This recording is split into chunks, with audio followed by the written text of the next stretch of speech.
সাগরে এখনো ভাসছে হাজারো মানুষ। মালয়েশিয়া, ইন্দোনেশিয়া সহ আশেপাশের দেশগুলো সেই সব মানুষের পাশে দাঁড়ানোর ঘোষণা দেওয়াতে কিছুটা হলেও স্বস্তি নেমে এসেছে, সেই খবর আছে। খবরের ফলো আপ আছে, 10 জনের নামে আবারও হুমকি দিয়েছে, হত্যার হুমকি দিয়েছে আনসারুল্লাহ বাংলা নামের সংগঠনটি। এ নিয়ে আছে নানান মতামত, বিশ্লেষণ এবং খবরের ফলো আপ খবর। এইসব খবর নিয়ে আমি ফারজানা রূপা ৭১ জার্নালে আপনাদের সাথে যুক্ত হচ্ছি। স্বাগত সকলকে। আপনারা জানেন ৭১ জার্নালে আমরা খবর নিয়ে আলোচনা করি, সাথে থাকেন সংবাদকর্মী, সহযোগীরা, বিশ্লেষকরা। সবার আগে জেনে নিব ৭১ জার্নালের সংবাদ শিরোনাম।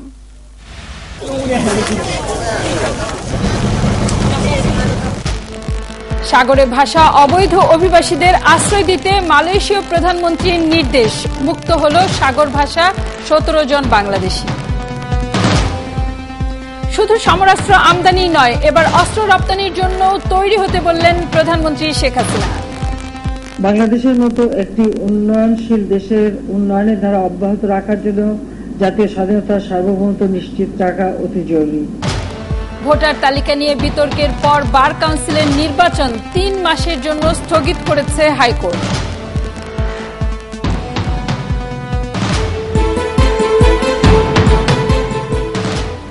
জার্নালের টেবিলে আমাদের সাথে আছেন অজয় দাশগুপ্ত, সমকালের সম্পাদকীয় বিভাগের প্রধান, আছেন জাহিদুল হাসান পিন্টু, দেশ টেলিভিশনের প্রধান বার্তা সম্পাদক।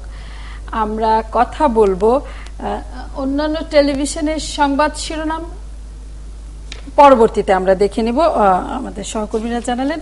আমরা আসলে একটু খবর ধরেই আলোচনা করতে চাই।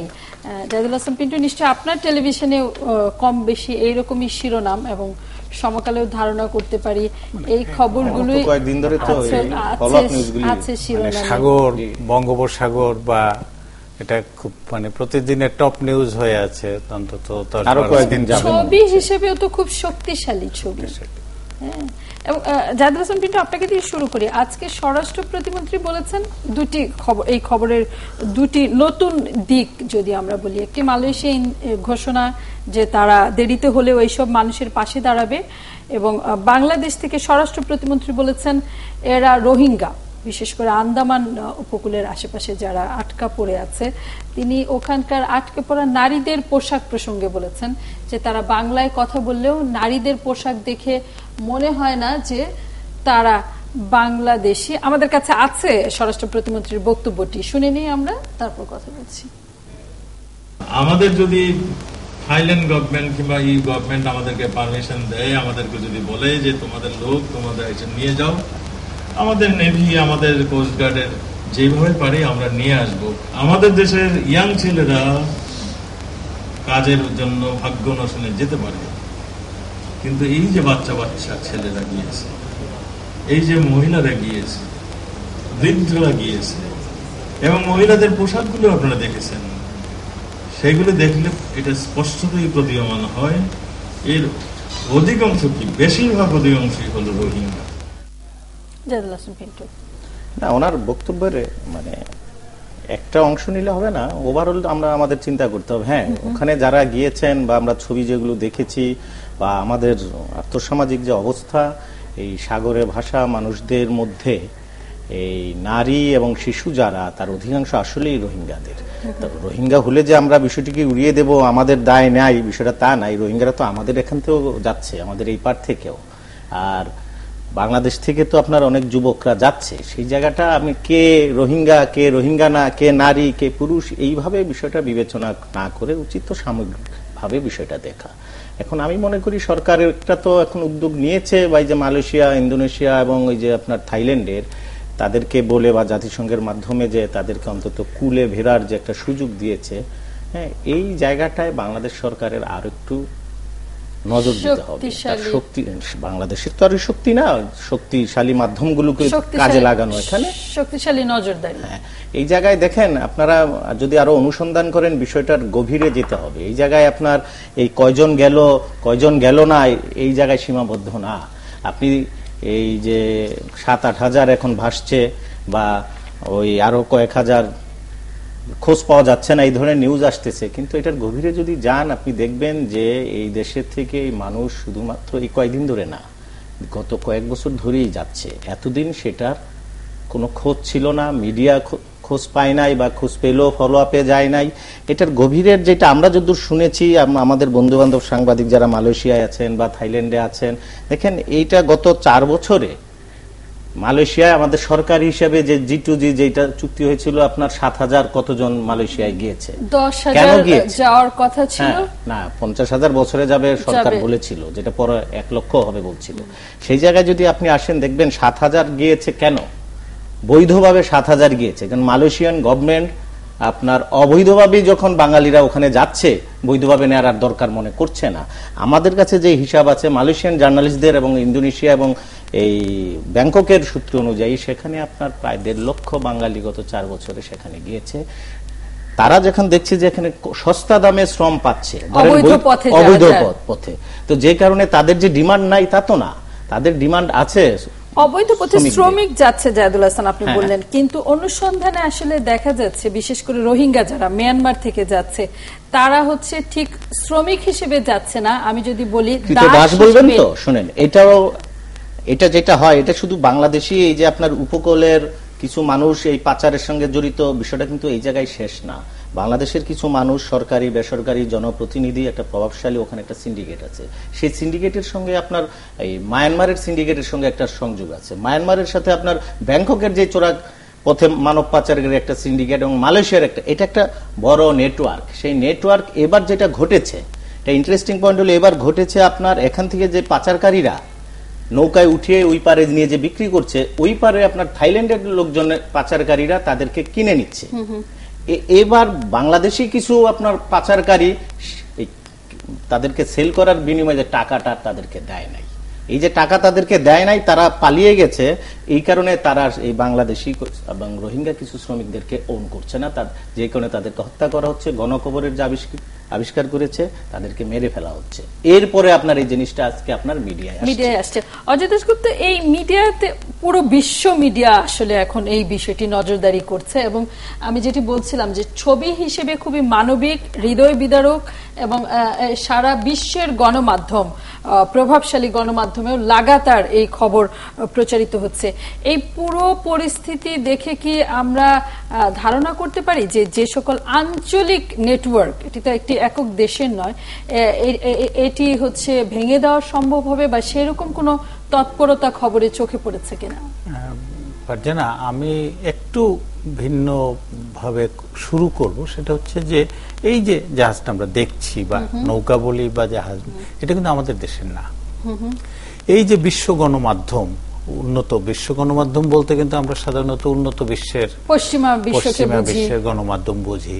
তাদের চোখ নজর কিছুই এড়ায় না, সেটাই বলে আর কি। তারা নিকটবর্তী উন্নত দেশ হিসেবে মালয়েশিয়া, বাংলাদেশ হচ্ছে ঝড় বন্যা প্রাকৃতিক বিপর্যয় না হলে আমাদের অভিজ্ঞতায় দেখি তাদের কাছে কোনো গুরুত্ব নাই।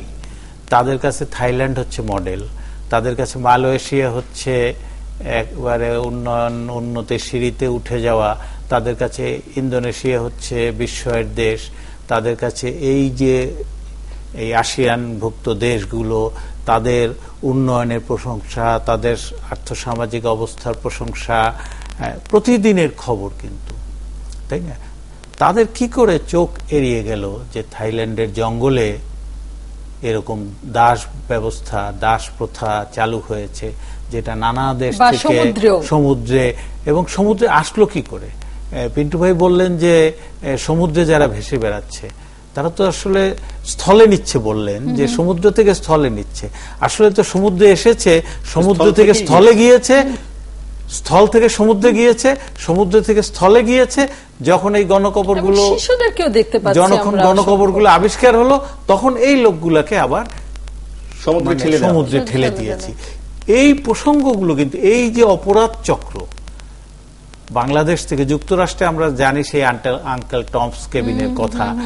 এই যে এই যুগে আঙ্কেল টমস কেবিন গুলো চালু যারা রেখেছে, তাদের ব্যাপারে এই উন্নত বিশ্বের কোন ফুটেজ কি আপনি দেখছেন?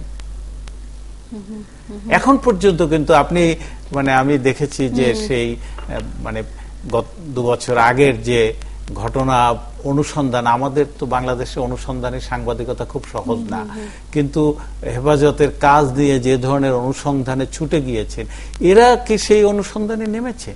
হ্যাঁ, খুব ভালো খবর। খুবই গুরুত্বপূর্ণ পর্যবেক্ষণ আপনার। আমাদের সাথে আছেন রাজিউল হাসান, সাবেক কূটনীতিক, বাড়িধারা স্টুডিও থেকে। সাবেক সাংবাদিকও তিনি, কিন্তু বিবিসিতে কাজ করেছেন। তিনি বিবিসিতে কাজ করেছেন, সাবেক সাংবাদিকও। আমরা আসলে কূটনীতিক হিসেবে আজকে তার বক্তব্য জানতে চাইব। রাজিউল হাসান, সাবেক কূটনীতিক, সাংবাদিক, আপনাকে স্বাগত জানাচ্ছি ৭১ জার্নালে।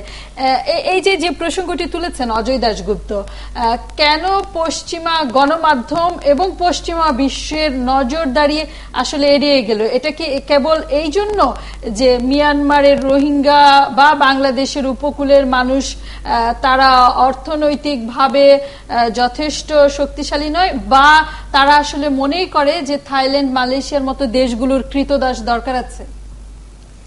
এটা অত্যন্ত নির্মম সত্য এবং দুর্ভাগ্যজনক যে ব্যাপারটা এমনভাবে এক্সপোজড হলো, খোলাসা হলো, জনসমক্ষে আসলো যখন প্রচুর মানুষ জাহাজে ভাসছে এবং গণকবরের সন্ধান পাওয়া গেছে, যেটা দুঃখজনক। শুধু দুঃখজনক না, এটা তো বেদনাদায়ক। আর জিনিসটা যেভাবে খোলাসা হলো, থাইল্যান্ডের উপকূলে জঙ্গলের পাশে ভেতরে কিছু কিছু কবর পাওয়া গেল, গণকবর। তারপর থেকে খবর যখন বেরোতে আরম্ভ করলো, তখন থেকে এটার মানে জাস্টিফিকেশন যেন পেল সাংবাদিকরা। এবং আপনারা দেখেছেন যে বিভিন্ন বিশ্বের মাধ্যমে, সংবাদ মাধ্যমে, বিবিসিও করেছে, অন্যান্যরাও এটাকে ফলাও করে প্রচার করেছে। কিন্তু প্রথম দিকে তারা কেন এটাকে ঠিকভাবে ট্রিট করেনি, এটা আমার কাছেও আজকে বোধগম্য নয়। এবং একটা দুঃখজনক ব্যাপার যে মায়ানমারের থেকে লোকজন গিয়েছে, তা না হলে এত শিশু এবং নারী একসঙ্গে যেতে পারতো না। আমার মনে হয় না এরা বাংলাদেশ থেকে গেছে, এটা আমাদের প্রতিমন্ত্রী বলেছেন।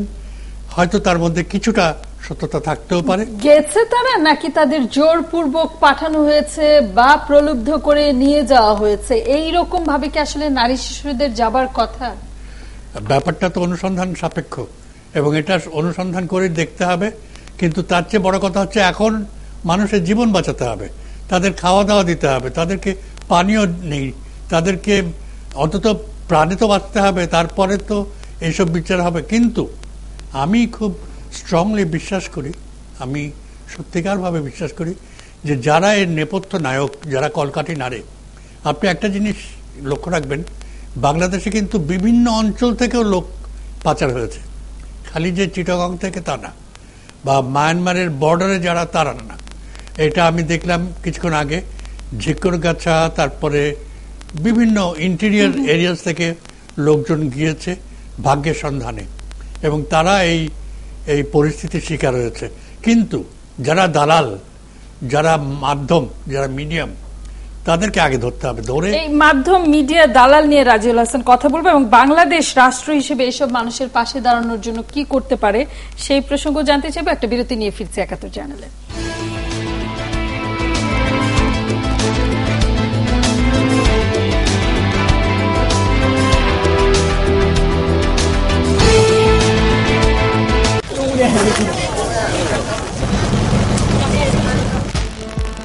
সাগরে ভাসা অবৈধ অভিবাসীদের আশ্রয় দিতে মালয়েশীয় প্রধানমন্ত্রীর নির্দেশ, মুক্ত হল সাগর ভাসা ১৭ বাংলাদেশি। শুধু সমরাস্ত্র আমদানি নয়, এবার অস্ত্র রপ্তানির জন্য তৈরি হতে বললেন প্রধানমন্ত্রী শেখ হাসিনা। বাংলাদেশের মতো একটি উন্নয়নশীল দেশের উন্নয়নের ধারা অব্যাহত রাখার জন্য জাতীয় স্বাধীনতার সার্বভৌমত্ব নিশ্চিত রাখা অতি জরুরি। ভোটার তালিকা নিয়ে বিতর্কের পর বার কাউন্সিলের নির্বাচন ৩ মাসের জন্য স্থগিত করেছে হাইকোর্ট।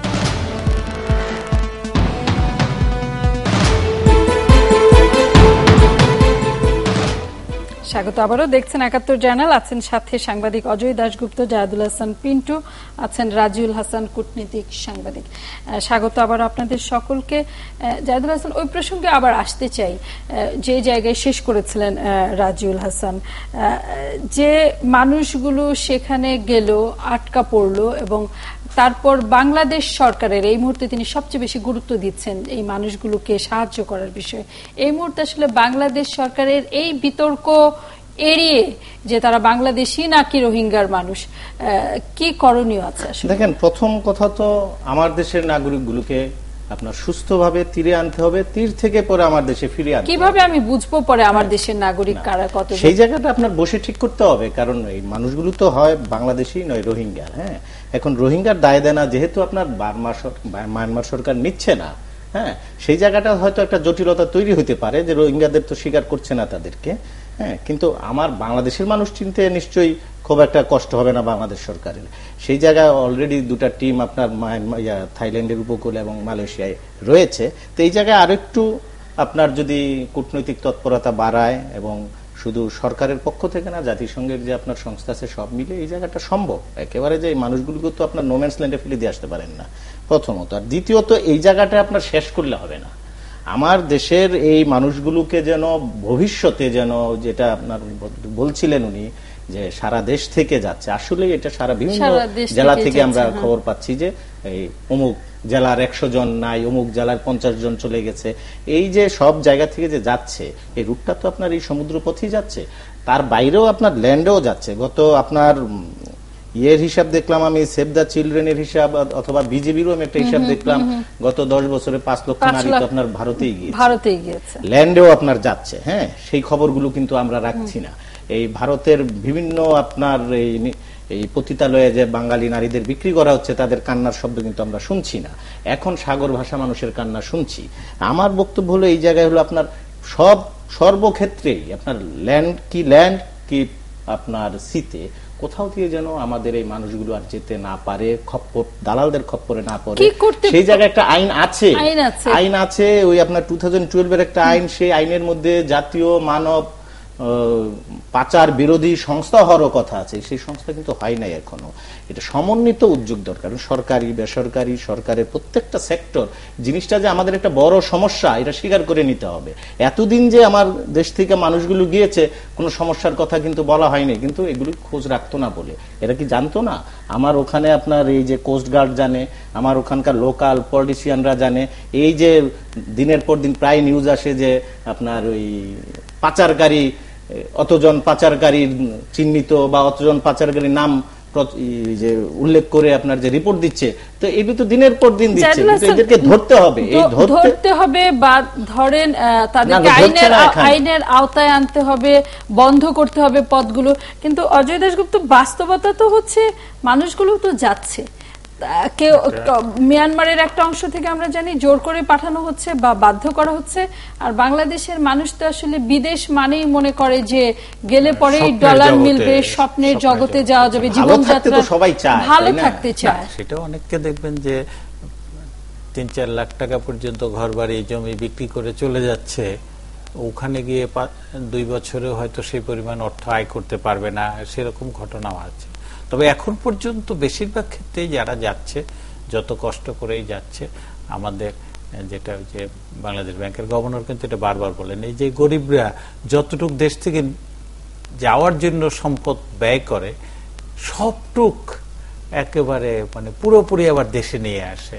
মানে শিক্ষিত জনগোষ্ঠী, উচ্চবিত্ত জনগোষ্ঠী, তারা কিন্তু বরং দেশের বাইরে যে অর্থ উপার্জন করে সেটা ওখানে ব্যয় করে, কিন্তু এরা অনেক কষ্ট করে আমাদের দেশে আবার সম্পদটা নিয়ে আসে। কিন্তু যে জায়গাটা আপনি বললেন যে মিয়ানমার, ধরেন আমার ধারণা যে মিয়ানমারে একটা অংশ কিন্তু জোর করে যেমন নিচ্ছে, আর একটা অংশ মিয়ানমার থেকে বের হয়ে যেতে চায়। ওখানে নৃশংসতা, নির্যাতন, এবং দেখেন যে নোবেল পুরস্কার বিজয়ী অং সান সু চি, তিনিও কিন্তু এই যে মানবিক বিপর্যয় কোনো মন্তব্য করছেন না, কারণ উনি তার নিজের দেশেও ভোটের রাজনীতি করেন। এই জায়গাটা যেমন ভারতেও অনেক সময় আমরা শুনি যে বিভিন্ন রাজ্য তার ভোটের রাজনীতি, আমাদের তিস্তা সমস্যা, সেটা ভোটের রাজনীতি, সেই প্রবলেমটা আমাদের আছে। তবে সুচির এই বিষয়টা খুবই দুঃখজনক। আপনি যতই বলেন এটা নিন্দা করার মতো, কিন্তু নোবেলের শান্তি পুরস্কার পেয়েছেন, শান্তির জন্য কিন্তু একটু কাজ করতেছেন না। বাংলাদেশে দেখেন যে বাংলাদেশের এই যে এই মাসের শেষের দিকে শান্তি পুরস্কার কে যে কেন পাচ্ছে সেটা আলাদা ডিবেট। বাংলাদেশে কিন্তু এই মাসের শেষের দিকে একটা ওই এই মানবিক বিপর্যয় এটা নিয়ে একটা সম্মেলন হওয়ার কথা আছে, এবং তারই প্রাককালে কিন্তু এই যে ঘোষণাটা আসলো যে একটা মানে মালয়েশিয়া, তারা কিন্তু এক ধরনের বাধ্য হয়েছে, কারণ এই লোকগুলোকে তো ওরা ঠেলে দিয়েছে সমুদ্রের আগে তো তারা স্থলে ছিল, কাজেই সেই বাধ্যবাধকতায় কিন্তু বাংলাদেশ যেন বিষয়টাকে হালকা করে না এড়িয়ে না যায়। রাজিউল হাসান, যদি এই চক্রকে ধরবার জন্য আঞ্চলিক কোনো তৎপরতা নেওয়া হয়, সেটি আসলে কিভাবে সম্ভব, কে এটির উদ্যোগ নিতে পারে, এবং একই সাথে জানতে চাইবো বাংলাদেশের আসলে কি করণীয় আছে এই আঞ্চলিক মানুষগুলোর, দিন শেষে তারা মানুষ, তাদেরকে হচ্ছে মৃত্যুর হাত থেকে রক্ষা করবার। তার আগে আমি একটু ছোট করে বলতে চাই, ওনারা আমার আগে দুজন বক্তা যেটা বলছিলেন যে আমরা কিন্তু খুবই মর্মাহত অং সান সুচির কোনো নির্বিকার ভাবটা দেখে। তিনি একজন হিউম্যান রাইটস চ্যাম্পিয়ন, তার জন্য সমস্ত দুনিয়া তোলপাড় হলো, অথচ তিনি তার দেশের রোহিঙ্গাদের সম্বন্ধে এতখানি নীরবতা কি করে পালন করতে পারেন? এবং এই যে এত বড় একটা তোলপাড় ঘটনা ঘটছে, তার কিন্তু সেরকম শক্তিশালী কোনো অবস্থান আমরা আজ পর্যন্ত পাচ্ছি না। এবার আসি আপনার প্রশ্নে যে এখন সরকার কি করতে পারে। আমি যতদূর শুনেছি একটা ট্রাইপার্টাইট কমিটি মতন তৈরি করা হচ্ছে, যেখানে পররাষ্ট্র, স্বরাষ্ট্র এবং যতদূর সম্ভব জনকল্যাণ মন্ত্রণালয়ের প্রতিনিধি তারা সমন্বয় সাধন করবেন। তবে এটা একটু আগে করা উচিত ছিল, কারণ আমার মনে হয় বেশ কিছু ফাঁক ফোকর দিয়ে এই সমস্ত যারা পালিয়ে গেছে বা যা নৌকায় উঠেছে তাদেরকে ধরা সম্ভব হয়নি। এবং আজকেই শুনলাম যে কোস্টগার্ডকে আরো শক্তিশালী করা হবে, এবং আমার মনে হয় এটা যত শীঘ্রই সম্ভব, কারণ এই সমস্যা এককভাবে তো বাংলাদেশের পক্ষে এই সমস্যার সমাধান সম্ভব নয়। আঞ্চলিক উদ্যোগটা কিভাবে বাংলাদেশ এককভাবে করতে পারবে না। আপনি জানেন যে কিছুদিন আগে আমাদের পররাষ্ট্রমন্ত্রী মালয়েশিয়া গিয়েছিলেন, এবং তারপর থেকে কিন্তু এই বলটা রোল করতে আরম্ভ করেছে। যদিও আমরা থাইল্যান্ডের গণকবরের খবর পেয়েছিলাম, কিন্তু মালয়েশিয়াতে আমাদের পররাষ্ট্রমন্ত্রীর সাম্প্রতিক সফরের পর থেকে এই সমস্ত মুভমেন্টগুলো শুরু হয়েছে।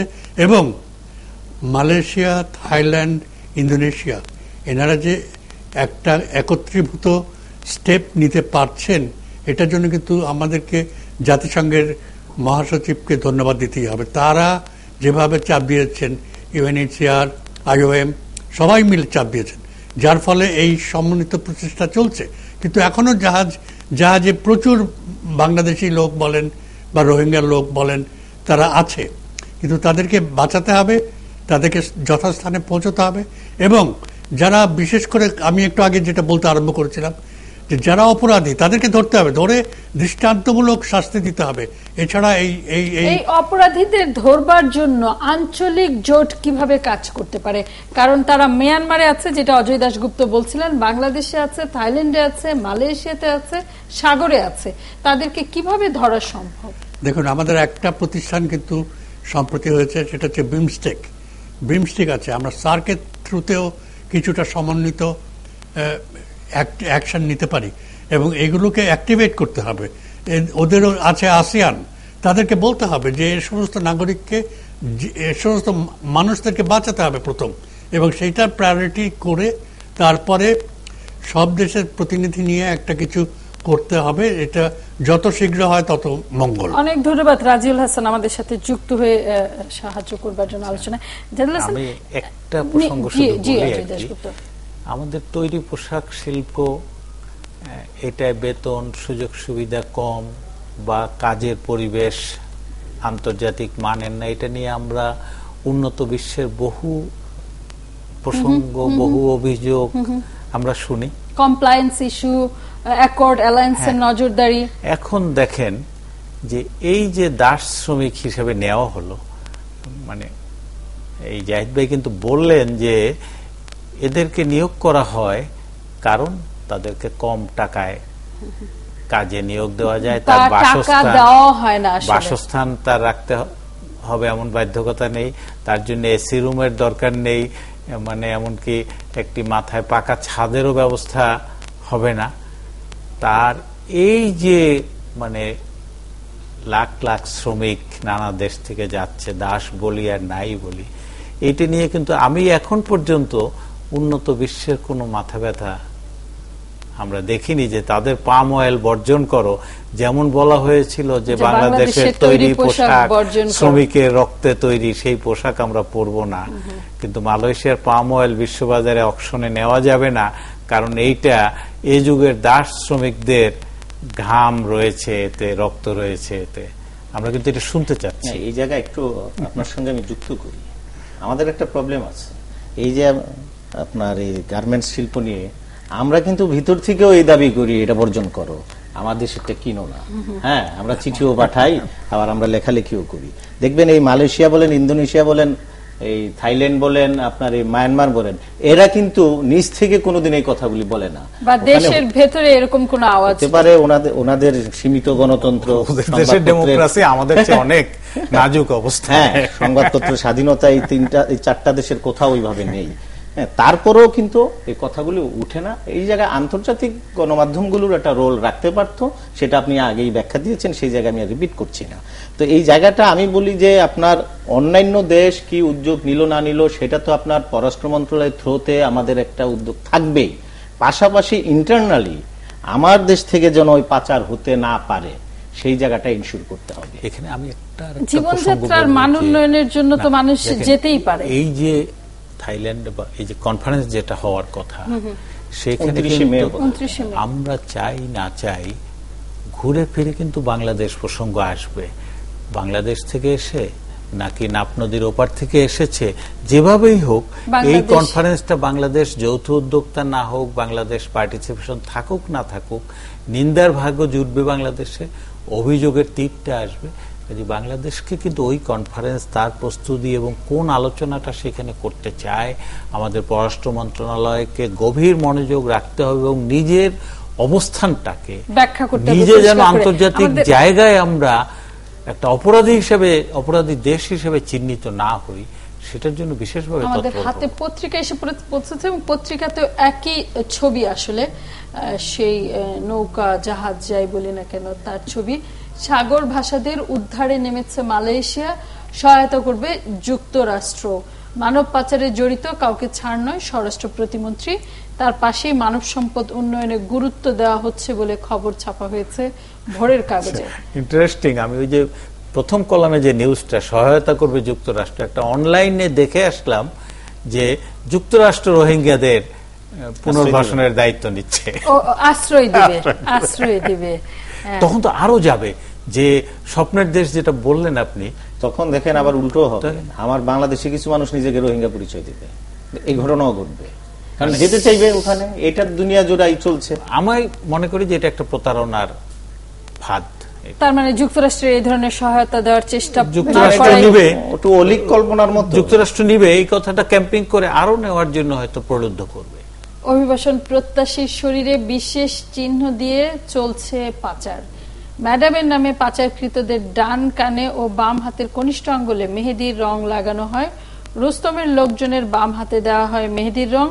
শামসুর এস, সিদ্দিকের এসআই এবং মজলুম মাঝির এম সহ বিভিন্ন কোড চিহ্ন ব্যবহার করা হয়। বিশাল চক্র। যদি এরকম আসলে হয়ে থাকে, তাকে তো পেমেন্টটা পেতে হবে, এটা হচ্ছে mode of payment.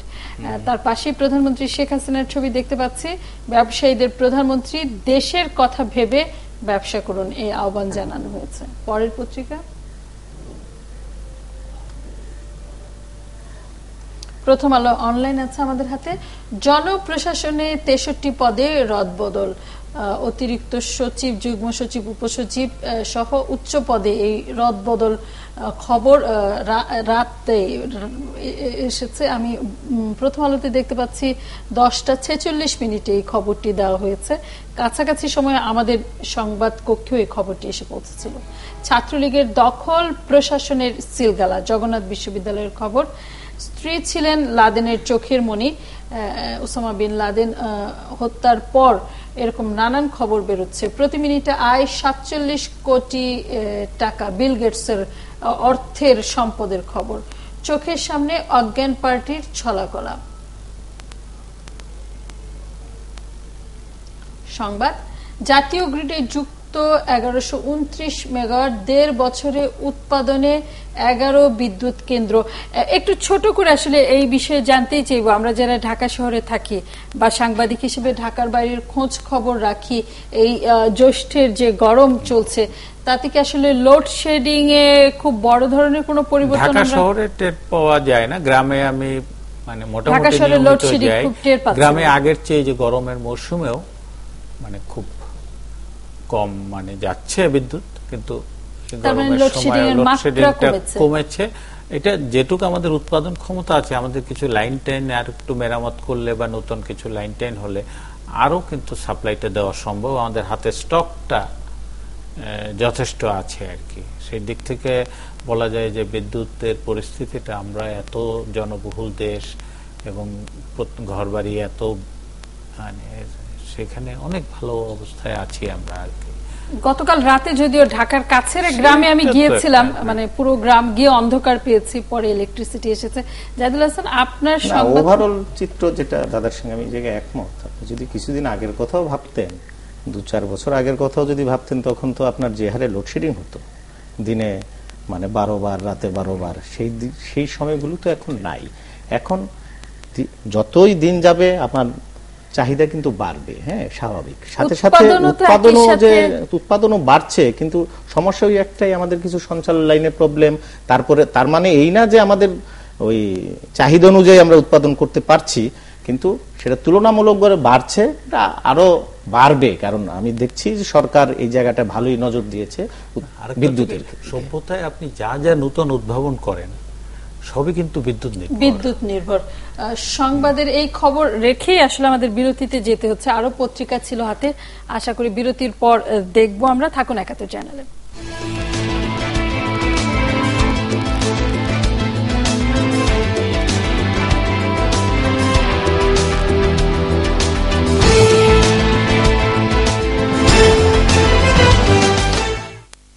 Ajay Dasgupta সাংবাদিক আছেন, জাহিদুল হাসান। জাহিদুল হাসান, আপনি কথা বলছিলেন পুলিশের গোয়েন্দা তৎপরতা এবং যে প্রক্রিয়ায় পুলিশ খুনিদেরকে ধরে, পুলিশ বলতে আইন শৃঙ্খলা রক্ষাকারী বাহিনী না, সেই প্রসেসটার আগে আমি বলবো, সেই প্রসেসটা আপনার পুলিশ যে ধরবে, এই পুলিশের কিন্তু এই জায়গায় কোনো বিশেষায়িত কোনো ফোর্স নাই।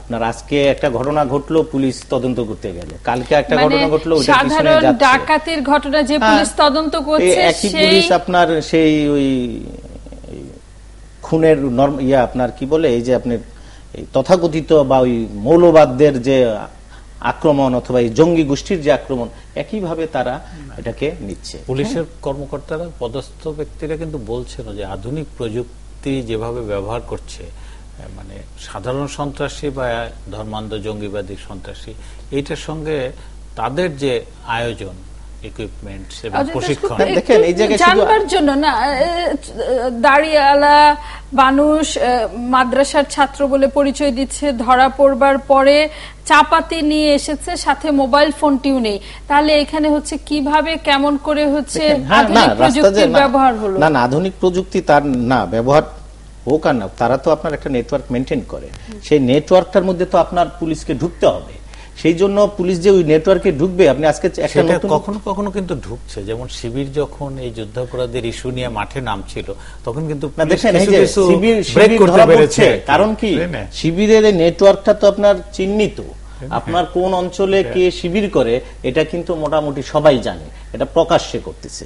আবার আমরা তো এটাও জানি 84 জনের তালিকা কারা তৈরি করেছে, কারা দিল সরাসরি জমা দিয়ে এসেছে। না, সেটা তো আপনার হেফাজতের সময় আপনার এটা প্রকাশ্যেই তারা সরকারের কাছে জমা দিয়ে আসছে ব্যবস্থা নেওয়ার জন্য। দেখেন তখন কিন্তু সরকার আবার কয়েকজন ব্লগারকে অ্যারেস্ট করেছিল তাদেরকে সন্তুষ্ট করার জন্য, চাপে। হ্যাঁ, যাই হোক, পরে আর সেটা আর এগোয় নাই, সেটা একটা ভালো লক্ষণ। আমি যেটা বলতে চাচ্ছি আপনার মূলত সেটা এগোয় না, নিশ্চিত কি করে বলা যায় যারা এই হত্যার দাবি তুলেছিল তারা করেনি? না, সেটা বলছি না। এগোয় নাই মানে সরকার আর তাদেরকে অ্যারেস্ট করতে যায়নি, সেই প্রশ্নটা তুলছি, যে কয়েকজনকে অ্যারেস্ট করেছিল চাপে পড়ে। আমি যেটা বলতে চাচ্ছি, আপনার এই পুলিশের মধ্যে সরকারের উচিত এটাকে প্রথমে এটা একটা সমস্যা, এটা স্বীকার করে নেয়া। ছোটখাটো সমস্যা না, এটা একটা জাতীয় সমস্যা, এটা স্বীকার করতে হবে। কারণ আপনার এই যে 10 জনকে হুমকি বা 84 জনের মধ্যে আপনি 84 জনের একটা সংখ্যা, এটা 84,000 হবে এক সময়। এই 84 জনকে মেরে কি তারা ঠান্ডা থাকবে মনে করেন? এরপর আপনাকে ধরবে, আমাকে ধরবে, যারাই প্রগতির কথা বলবে তাদেরকে ধরবে। একটা পর্যায়ে দেখবেন তারা বাড়তে বাড়তে বলবে যে এই দেশটাকে ইসলামিক স্টেট বানাতে হবে, তখন যারা ইসলামের বিরুদ্ধে তাদেরকে মারতে যাবে। তারপরে বলবে যারা এখানে তাগুদি আইন বাস্তবায়ন করতে দিবে না তাদেরকে শেষ করো। এটা কিন্তু চলতেই থাকবে তাদেরকে। এই 8 জন 10 জনকে হুমকি বা 84 জনের তালিকার মধ্যে তারা সীমাবদ্ধ থাকবে না, যদি না আমি এখনই তাদেরকে নির্বংশ করে দিতে না পারি, একেবারে সমূলে মূলোৎপাটন করতে হবে। সেই জায়গাটা যদি আপনি যেতে চান, এটা আমার জাতীয় সমস্যা, যেটা দাদা আগে বলেছিলেন, সবাই মিলে এটাকে স্বীকার করতে হবে, স্বীকার করে এটা দমনের উপায় কি কি সেটা বের করতে হবে। এটা এর মধ্যে একটা উইং হবে থাকতে পারে আপনার পুলিশই, যারা এটা নিবিড়ভাবে পর্যবেক্ষণ করবে, দিনের পর দিন লেগে থাকবে এই গোষ্ঠীগুলোর, একসময় এটা বের হবে। বের যে হবে না তা না, সেই জায়গাটায় আপনার সরকারের সিদ্ধান্ত বা প্রায়োরিটি দিতে হবে যে না আমি এটাকে ধরে শেষ করব। সরকার যে রকম বলা হচ্ছে যে সূক্ষ্ম সরল রেখার মধ্যে দিয়ে সরকারকে রাষ্ট্র পরিচালনার নীতি নিয়ে এগোতে হচ্ছে, সেইখানে এটা কি খুব প্রায়োরিটি দেওয়ার বাস্তবতা আছে? এটা আপনি যার কথা বলছেন, হ্যাঁ সেটা বুঝতে পারছি, কিন্তু সরকার প্রধান তো এটাকে প্রায়োরিটি দিচ্ছেন। সরকার প্রধানের বক্তব্য কিন্তু আমরা সব সময় দেখছি যে এই জঙ্গিবাদের বিরুদ্ধে আপনার জিরো টলারেন্স। এই ব্যাপারে এবার আমি অন্তত বিশ্বাস করি, কারণ নিজে উনি জঙ্গিবাদের দ্বারা বিভিন্ন সময় আক্রান্ত হয়েছেন, তাকে হত্যা করার চেষ্টা, যত আপনার তালিকা দেখেন নাম্বার 1 কিন্তু আসলে এটা ফ্যাক্ট যে শেখ হাসিনাকে হত্যা করতে পারলে তারা মনে করবে যে এই দেশে অনেকটা দূর এগুতে পারছে, এটা দ্বিমত করার কোনো কারণ নাই।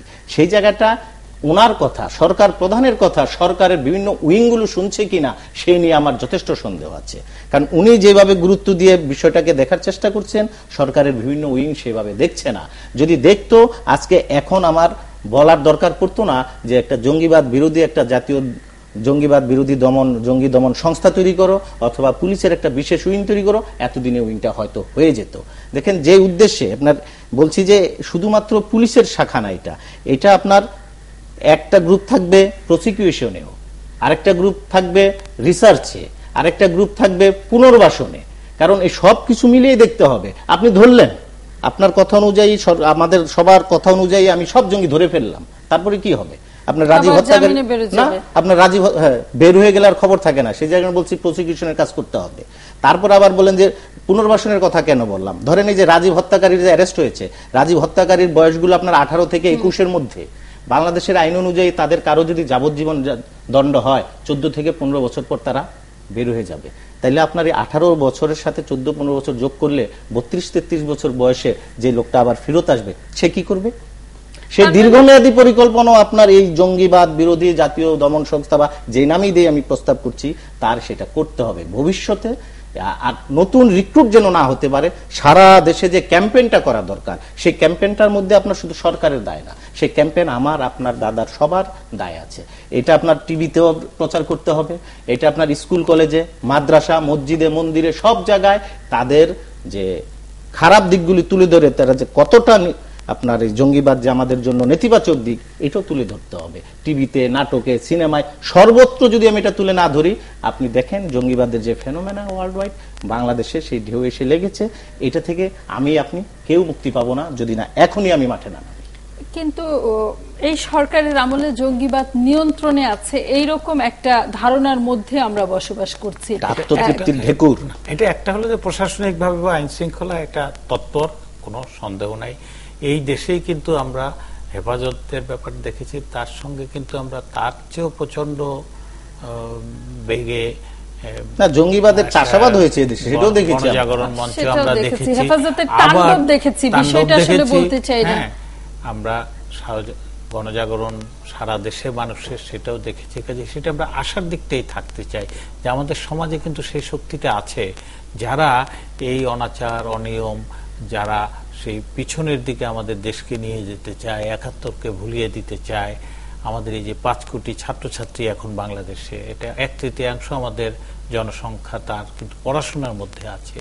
এদেরকে কুমণ্ডুক রাখতে চায়, এদেরকে আধুনিক দুনিয়ার সঙ্গে তাল মিলিয়ে চলতে দিতে চায় না যারা, সেই শক্তিকে পরাস্ত করার মতো সামর্থ্য আছে। কিন্তু অজয় দাশগুপ্ত, যখন কারোর নামের আগে পরে নাস্তিক ট্যাগলাইন দেওয়া হয়, ধর্মীয় মৌলবাদী, এটা রাজনীতিকেও দিচ্ছে, শুধু মৌলবাদীরা দিচ্ছে তা না, আমাদের রাজনীতিকরা দিয়ে তো খুব গুটি কয় মানুষকে আলাদা করে টার্গেট তৈরি করে খুন করা হচ্ছে। এইটি আসলে নির্মূল করার উপায় কি? যেটি তাপাদার বলছিলেন যে আলাদা আলাদা করে নাস্তিক ট্যাগ দিয়ে হচ্ছে, এবং বিমল সরকার বলছিলেন, অসীম সরকার বলছিলেন যে তার নামের সাথে যে ধরনের বিশেষণ যুক্ত করা হয়েছে তিনি কোনোভাবে সেটির সাথে যুক্ত না। আমি ব্যক্তিগতভাবে তাকে চিনি, জগন্নাথ হলে উনি একটা খুবই উদার, জগন্নাথ হলটা কিন্তু আমরা আমরা যারা ঢাকা বিশ্ববিদ্যালয়ে ছিলাম সব হলের ছাত্র ছাত্রী কিন্তু জগন্নাথ হলটাকে ওই বিকেল বেলা ওখানে ক্যান্টিনে খেতে যায়। আমি নিজে ওখানে থেকেছি মানে হ্যাঁ অবৈধ হলো ওই হলে আমরা থেকেছি, মানে ওই হলটা সব ধর্মের মানুষের, মানে ওখানে সরস্বতী পূজা যখন হয় তখন লক্ষ লোকের সমাবেশ ঘটে। এবং উনি এই প্রভোস্ট হিসেবে দায়িত্ব গ্রহণ করার পরে হলটাকে আরো মানে আধুনিক করছেন, সবার যাতায়াত আছে ওখানে। আমি রাত 10টার সময় দেখেছি জগন্নাথ হলের অডিটোরিয়ামে রোকেয়া হলের, শামসুন হলের মেয়েরা ডিবেট করছে, নিরাপদ বোধ করে ওখানে পরিবেশটাকে। কাজে এইটা কিন্তু একটা সামাজিকভাবে, আমি শুধু আইন শৃঙ্খলা বাহিনীর উপরে নির্ভর করলে এই যে জঙ্গিবাদের একটা বিপদ সারা দুনিয়ায় কিন্তু আছে, আমাদের দেশে আছে, আবার তারা কিন্তু পিছু হটছে এমন নজিরও কিন্তু আমরা বারবার দেখছি। আমরা এই নজির ধরে রেখে আসলে শেষ করতে চাই আজকের মতো। ধন্যবাদ অনেক অজয় দাশগুপ্ত, জাহিদুল হাসানকে। ধন্যবাদ আপনাদেরও যারা সাথে ছিলেন। আগামীকাল দেখা হবে একই সময়ে।